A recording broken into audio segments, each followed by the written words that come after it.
All right, we're moving over to Waimea. Please introduce your first two testifiers. I'd like to introduce Pete Hoffman. He represents himself, and he is in support of Bill 79. Thank you, Madam Chairman, and thank you for allowing me to testify this morning. The previous councils have had a long and proactive voice on this particular issue, and I'm glad to see this council is also trending in that direction.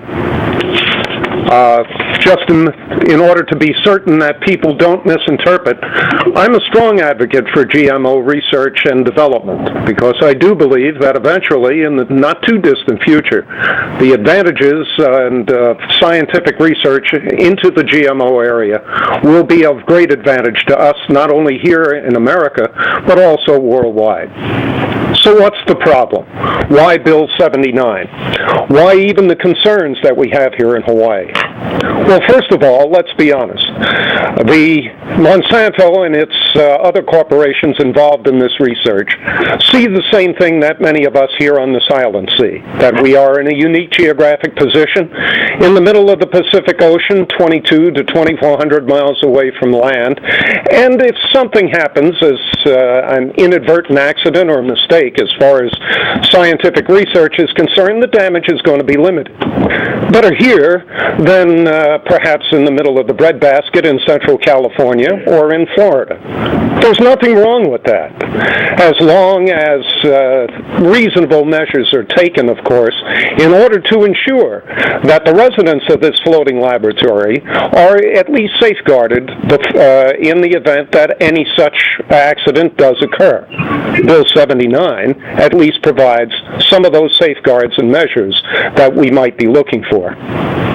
Second, I've heard much testimony, and I've read also, that many opponents to Bill 79 feel that the result of current research into opposing GMOs are the result of faulty science, that not all the facts are known, that there's a number of different issues that still have to be presented. And I agree with that to some extent as well.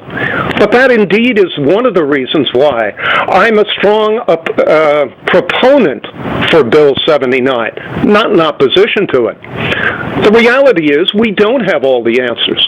The reality is there are many questions that still must be addressed and must be resolved. And we aren't certain what the answer really is that provides us with some measure of support for Bill 79. And third, I think it's most important to remember that much of the research that needs to be done here at the moment still is done under a cloud of suspicion as far as consumer protection and advocacy is concerned, fueled in many reasons, to a great degree, by Monsanto themselves, who spend quite a bit of money in making certain that the anti-labeling campaign that they provide continues unabated. Bill 79 provides us with a reasonable basis to move forward, and I ask for your support.